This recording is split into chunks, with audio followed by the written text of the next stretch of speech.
Battles over redistricting and immigration enforcement boiling over simultaneously in downtown LA. Yeah, a federal immigration operation happened right outside the venue where Governor Newsom announced a redistricting plan, and leaders say that was no coincidence. And right outside, at this exact moment, are dozens and dozens of ICE agents. You think it's coincidental? No. There is no way this was a coincidence. This was widely publicized. Now, federal immigration officials clashing with protesters just outside Governor Newsom's news conference. KCAL's Jeff Nguyen and Tom Waite are covering all angles of this story. We begin with our political reporter, Tom Waite, and the redistricting plan from the governor. Tom. Amy, the stakes here are huge. Potentially control of Congress is at stake. Governor Newsom says he's making good on his promise to fight fire with fire. Republicans say Newsom's plan amounts to a power grab.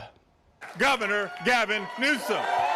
It wasn't a campaign rally, but it looked like one. Senator Alex Padilla, along with other top California Democrats in Little Tokyo, showing solidarity with Governor Gavin Newsom and his plan to strike back against Texas Republicans. Today is Liberation Day in the state of California. Newsom gathered supporters to formally introduce his plan to redraw California's congressional map, likely wiping out at least 5 GOP districts. The move comes in response to what's happening in Texas, where a couple of weeks ago, President Trump called up Texas's Republican governor, Greg Abbott, and asked him to redraw Texas's map to eliminate Democratic House seats there. At stake, control of Congress in 2026. Donald Trump, you have poked the bear, and we will punch back. The new map will be drawn by Democratic lawmakers and then sent to voters to approve or reject in a special election in November. Currently, California's districts are drawn by a bipartisan commission. If Newsom's plan is approved, the commission would take back control of the map after the 2030 elections. I know they say don't mess with Texas. Well, don't mess with the great Golden State. Republicans are calling Newsom's move a power grab. This was nothing more than a campaign rally. And what Gavin Newsom wants to do, instead of drawing the lines with full transparency in front of the public, he wants to go in a back room and draw these lines with a couple legislative leaders. Because what we're throwing out here in the Constitution is keeping communities of interest together. So you might have a congressman that represents you or a congresswoman that represents you that lives literally 200 miles away from your home. Newsom says President Trump started this battle, trying to make sure he maintains control of Congress for the remainder of his term. Here we are in open and plain sight before one vote is cast in the 2026 midterm election. And here he is once again trying to rig the system. A new poll out today from Politico shows there is strong support for keeping California's bipartisan map in place, with more than 60% of those polled supporting the current plan. In other words, Newsom and Democrats have some work cut out for them if they want to convince voters to change course. Susie? All right, Tom, thank you so much. Meanwhile, just outside the museum, immigration officials clashed with protesters. KCAL's Jeff Nguyen is in downtown LA for us tonight, where authorities say one person was taken into custody, Jeff? So, Amy and Susie, this arrest happened about a third of a mile from the federal building. In fact, dozens of federal officers were able to walk to this plaza, which critics consider hallowed ground.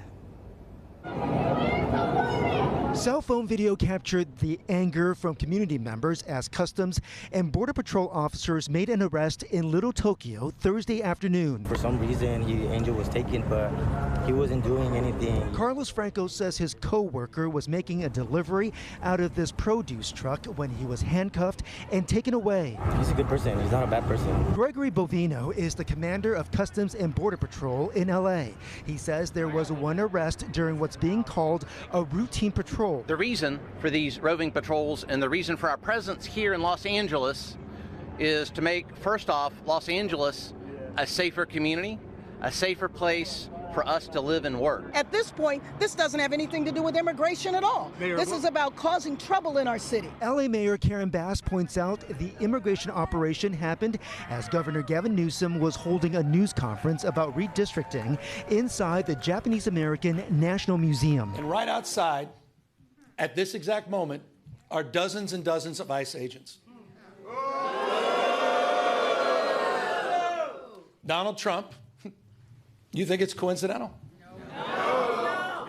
is no way this was a coincidence. This was widely publicized that the governor and many of our other elected officials were having a press conference here. The Assistant Secretary of the Department of Homeland Security posted on social media, Mayor Bast must be misinformed. Our law enforcement operations are about enforcing the law, not about Gavin Newsom. Breaking the law is not coincidental. Breaking the law is breaking the law. Adding to the anger for critics of the operation, the plaza outside the museum is considered sacred grounds because this is where Japanese Americans were placed on buses and taken to internment camps during World War II. This is a complete provocation.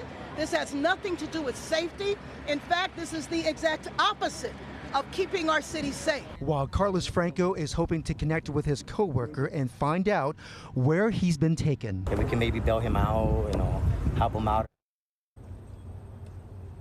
Commander Bovino and the Department of Homeland Security have not told us what's the charge against the man who has been arrested. In the meantime, the White House is appealing to the Supreme Court to overrule a temporary restraining order that has blocked roving immigration stops here in Southern California.